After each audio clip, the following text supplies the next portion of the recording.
What I'm going to cover today is stereo recording techniques, a couple. Mid-side microphone technique, which you may have heard of, and I'm going to use stereo ambient technique as well. What I'll do to start with is show you the microphones I'm using. There will be a picture up on the screen as well to make it a bit clearer, but I'll go through them here first. I'm also going to be going into the digital audio workstation, the DAW, to show you some sound samples. I will also cover a little bit on phase. That'll be down the line a little bit. And then I'll explain other little bits afterwards. So to start with, let me just show you the mics I've used. For the mid-side technique, I've used the CAD microphone. It's a condenser microphone, and it needs to have a polar of 8 pattern on it, because all microphones have polar patterns, and you need the figure of 8 pattern for this particular one. The mid mic is the stealth I've used. It's a stealth microphone. It's a dynamic microphone, so it's not a condenser microphone, so they're different, both different in this sense, and you can use different microphones. This condenser microphone is as it's switched on the figure of 8, this particular one is a cardioid, but it could be a different polar pattern. You don't have to use a cardioid with the mid-side technique, but this does quite work pretty well. So, and it might give you a slightly different stereo image if you're using a different polar pattern. But anyway, that's that. Now, as you'll see on the picture, I've got, that'd be all right. I've got them set up like that. This is the front of the figure of 8, the positive. Don't worry too much about technical terms if you don't want to get into that too much, because you can do this in a practical sense without having too much or much technical knowledge, but you might be interested in some of it. So that sits on there, 90 degrees. It's this each side here, because it receives the signal on the front and it receives the signal on the back, but it's switched to the side, hence mid-side, and it's sitting directly over the top, and it's, you know, it's nicely aligned like that. So that's the first thing. And what happens is sound, when it's coming in through the front from the didge, because the didge is coming into the front of the mid mic here, and it's also going into the room, and the sound from the room is reflecting into both of these sides. That's what's happening. And because we're actually trying to capture the ambience of the room with this technique, you're not going to get much stereo from the actual didgeridoo sound hitting the side of those mics, because it's going to arrive at exactly the same time, and it's not going to do much. But the main thing is capturing the room ambience. This is what we're doing with this. So there we go. That's that. Let's put those down. For the stereo ambient side of it, I'm using these microphones, 2 Sontronic condenser mics, and they're set apart a little bit more. They're spaced, so I'm using condenser mics because they've got a bit more level to give me back from these, a bit more helpful, and also capture the top end a bit. So it's quite nice in that sense. It works quite well for the stereo ambient ones. They're not all switched on together. I'm going to be covering the mid-side technique, and then I'm going to compare it with the stereo thing, because we've got some sound samples I'm going to be looking at in the DAW in a minute. So let's head into the DAW. Right, I'm in the DAW now. I'm in Studio One, and I've got the main stealth recording. That's the stealth mid mic. That's the mid mic, and this is just the recording from the CAD mic here. Okay, now I could have recorded it straight in and doubled up the tracks, but I've done it this way because it may be easier to understand. So basically from the sides, this is the sides, this is the stealth, the single mid mic. I've captured this one on the sides here, this one track into here. Forget this one for a minute, because we're just going to cover the mid-side technique to start with. I've I've copied this into here. I've recorded this into here. Now what I've got to do, the first thing is, because I've only got one here, I'm going to copy this track and I'm going to copy it into there. Okay, so now we're looking at this one, and this one, these three tracks. This is the two sides, right, from the figure of 8 microphone, and this is the stealth. Right then, so what I've got to do now, I'm just gonna link these two together. I want to keep everything the same with these two levels here. So now I've got these two here, these tracks copied. What they then have to do, I will explain a little bit more about it, but just on the practical side, what we have to do is go into the mixer. This is my mixing controls here. And what I've got to do now, actually I've got to unlink that. I've got to invert the phase of this one on the right hand side. It kind of does the same thing if you invert the other phase, but it conventionally will do this one. And now I'm going to link this back again now. Oh, not yet. No, what I've got to do next is I've got to then, on the panning, pull this one right to the right and this one right to the left. So if I go back to here, this one is panned hard left. This track is panned hard right. Okay? Right, now I can link them together. I want to link them together because when I solo them, you can, these levels on these two, I want to be exactly the same. Okay? That's why I'm doing that. Right then, so what I'm going to do first is I'm going to literally play the track. As I say, I will explain a bit more about this, but I'm just going to get it going so you can hear it. I'm going to play a bit of this track and then I'm going to bring these sides in. Okay? As I say, we'll come to this a bit later, this one, so forget this. So we're just looking at this one, these two, and this one. So here we go. I'm going to play a bit of the track with these off at the moment.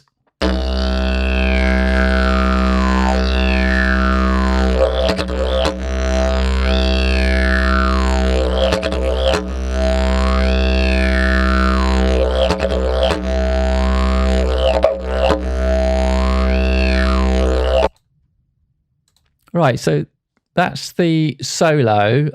That's just the mid track, you know, the mid stealth microphone there. Right, now what I'm going to do, I'm going to switch this in. I'm going to play the track again and then switch it in so you can hear the difference. So let's do that. I'll turn it off and watch what I'm doing here, because this will let you know when I'm bringing the sides of the figure of 8 mic in. Okay, so here we go.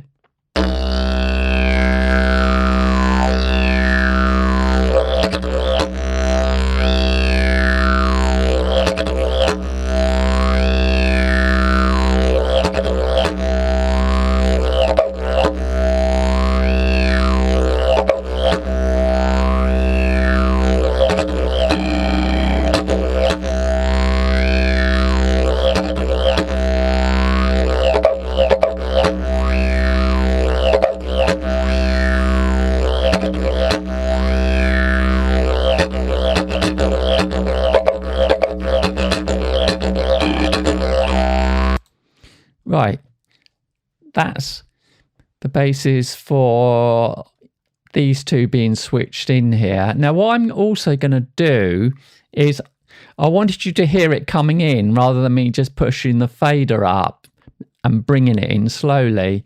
But what I'm going to do now is I'm going to do the same thing. I'm going to keep it playing and I'm going to push the faders up to sort of more of extreme level that you wouldn't do in a recording really, but just so that you can hear what's happening. I'll switch them back out again and then I'll switch them back in and push them up. Here we go.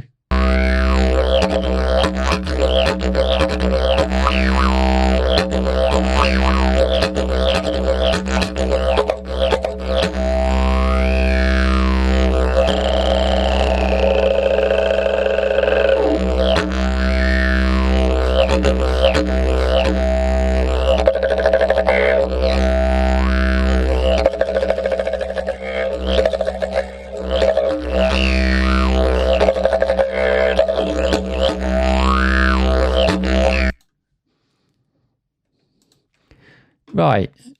So now you can hear what's happening with the mid-side microphone. I've put them back to 0. I'm going to switch the solos off now, and then we're going to go now to the stereo ambient technique, and I'm going to leave the sides off, but we're going to be staying with the mid, and then I can explain it a little bit more about what's happening with the mid and the stereo. But let's just play the stereo and compare the sound first. So I'll leave it off and we'll start from the beginning again. Right, let's go back to here. No. Right, okay, here we go.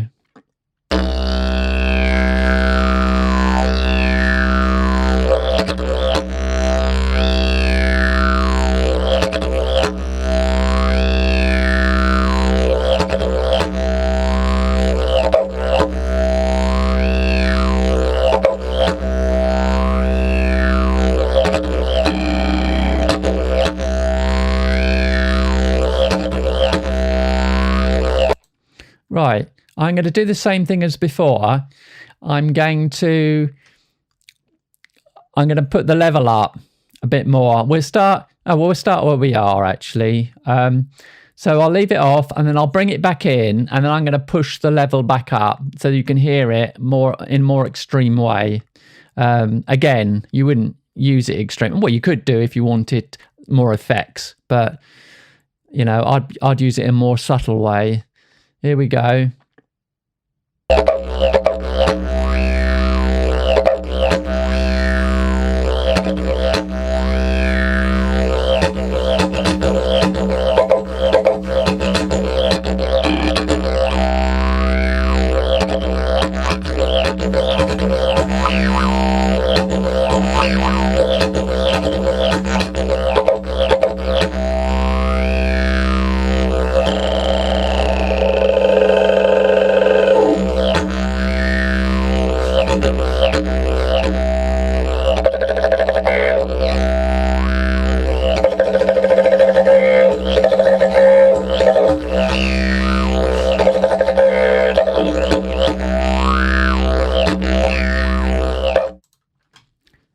Right, there we go. And that was this one and the mid stealth together. So the mid stealth and the two Sontronic ambient mics set up, which I will show a picture of in the room. I may do it here or wherever, so look out for that. But so yeah, there's a bit of a difference. You would set it up so that, because if I'm doing a recording and I want to use ambient microphones or mid-side, I'd use it just to capture kind of a subtle ambience, really. You know, but as I said, you could use it more extreme if you wanted sort of effects from it. But quite often, if you want effects, you might probably use delay effects, which you don't need mid-side technique or stereo ambient technique. You can just do it from a single recording from one microphone and use delay techniques. But in this way, we're trying to capture the room ambience, you see. So and a bit of stereo sort of room ambience.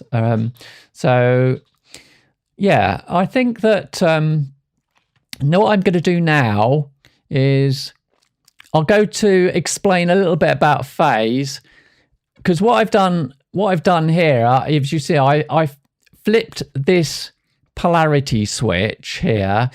You see it's got a little circle on it with a line through it. That means it'll flip the polarity, and that's what we have to do with mid-side. The two tracks here, one has to be flipped here, and I'm going to go into another program and show you what happens with phase. You can skip this part if you don't really want to watch this, because you can practically do this, but it's worth understanding a little bit about phase and polarity, if you like. So here we go. Here I am in another program. I've got the recording from the stealth here. Now, when you flip the polarity with the sides microphone, the figure of 8, when they are monoed, they'll cancel out completely. You won't hear anything.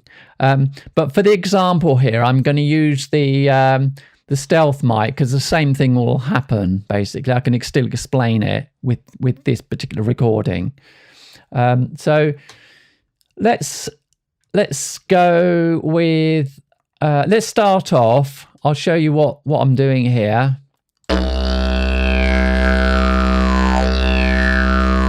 Right, as you can hear, that's the same recording. So exactly the same, nothing different. So what I'm going to do is I'm going to play it, and then if you watch what I do here, it's got invert phase here. I'm going to press that, and you'll hear the sound should disappear. Let's go for it.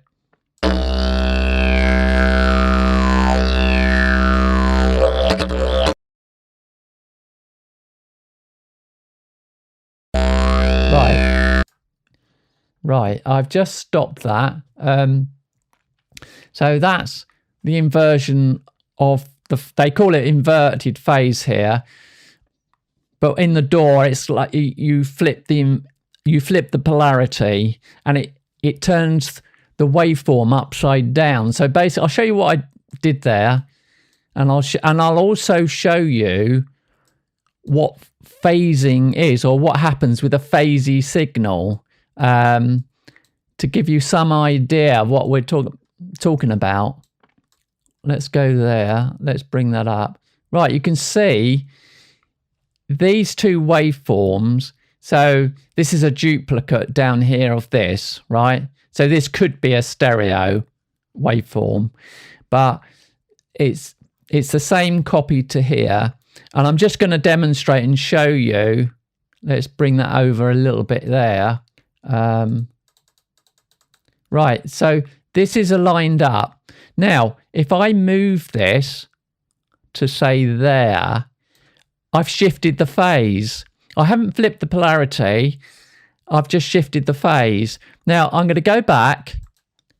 Now I'm going to flip the polarity, invert, and now it's gone upside down. I've inverted the phase. Effectively, I flipped the polarity. I mean, it might sound confusing, polarity and phase. They're not technically exactly the same thing. But by flipping the phase, flipping the polarity on here, which is invert phase, it's gone upside down. It's like a inversion. That's why it's called invert phase. But I'm going to flip that back again. Now, when you're talking about phase shift, this is actually phase shift here, because I've moved the phase. The timing's not aligned now. So it's not just flipping of the polarity, which I just did. I've actually shifted the phase. And also what I'm going to show you here is a sound of what happens. And it might give you an idea, if you ever have more than one microphone in a setup, to get an understanding in your ears what you're hearing. So I'll play this, and I'll play it again with a bit more phase shift. So let's go. So I'll play it with this shifted slightly.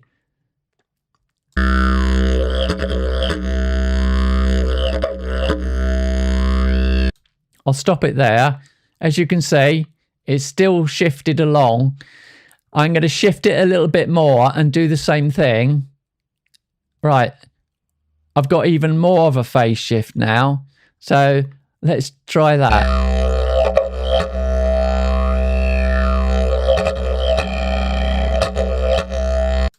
There we go. One last time. I'm going to actually take it back a bit again now. And let's do that.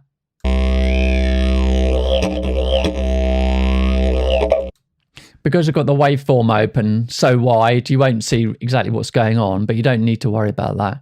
So let's bring it right back.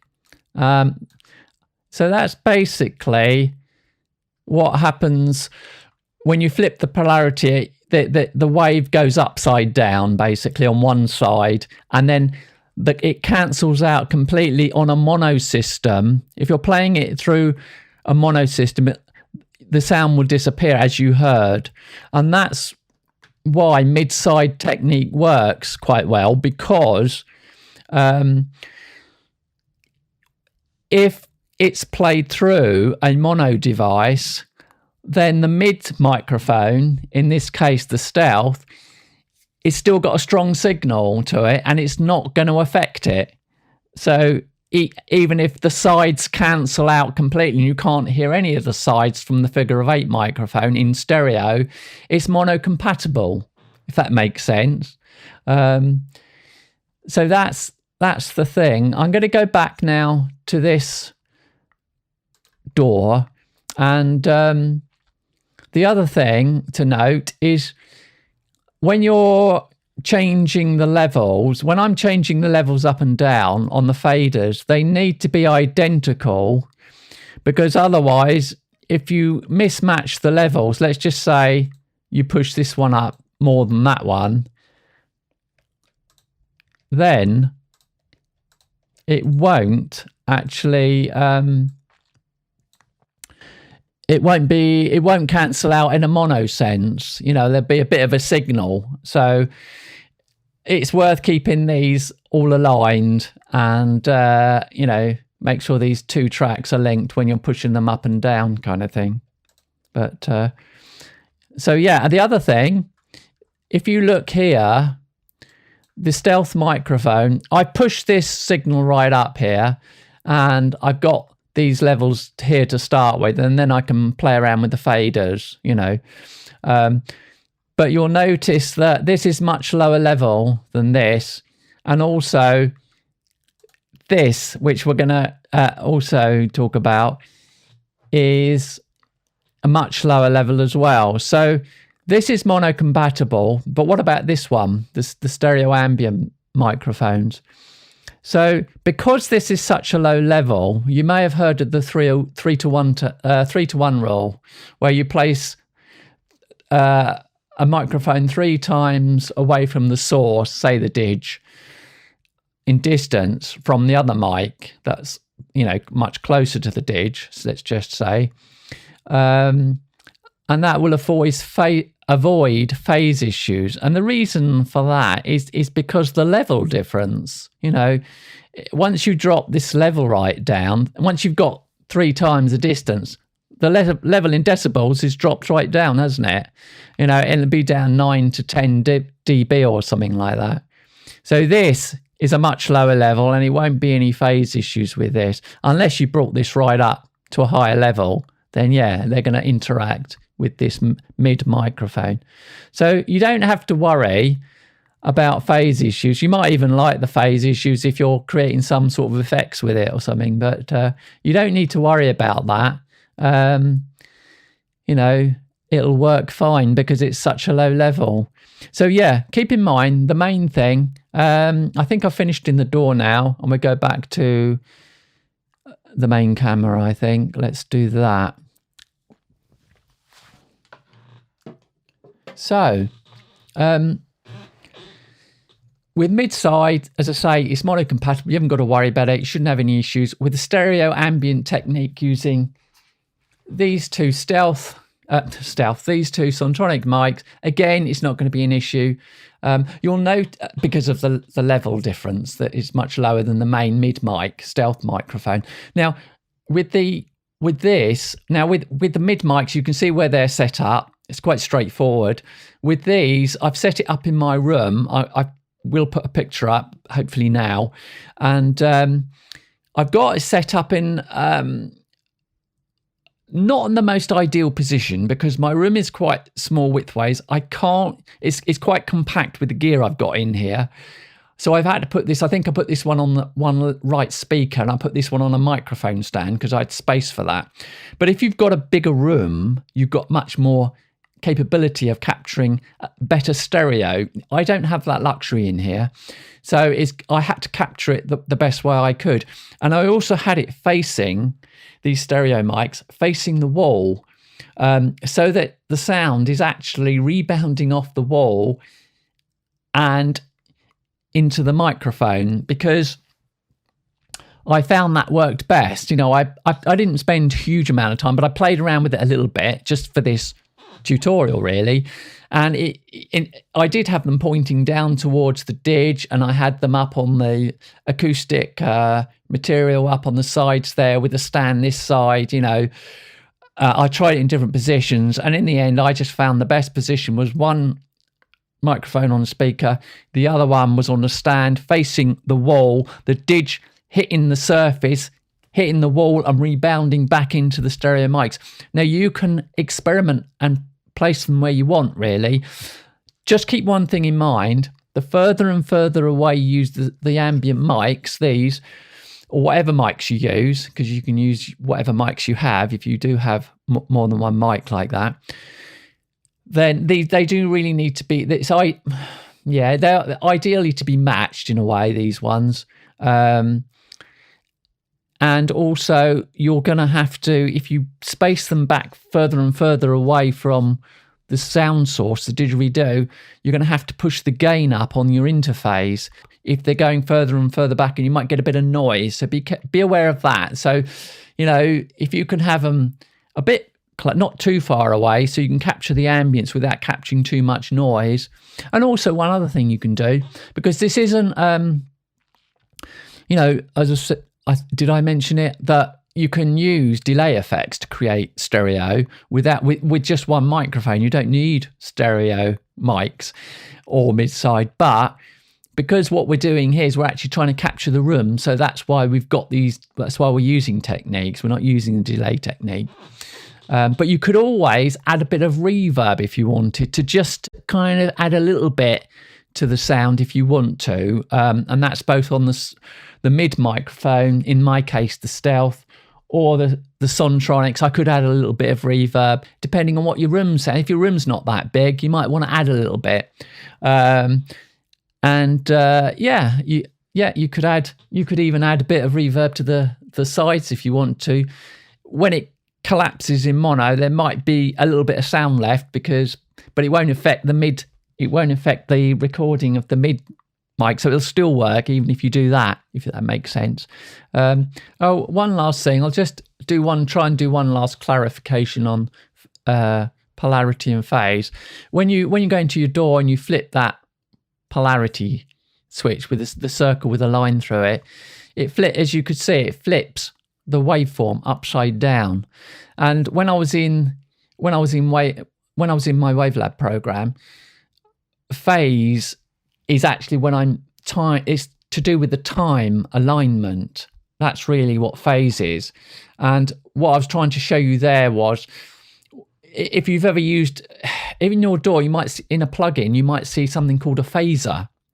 And if you get the phaser out and the plugin and switch that onto a single mono track, you'll hear a phasey sound. That's what I tried to was doing in the Wavelab when I was shifting that waveform along a bit and creating a phasey sound. Then you can hear that phasing quite easily.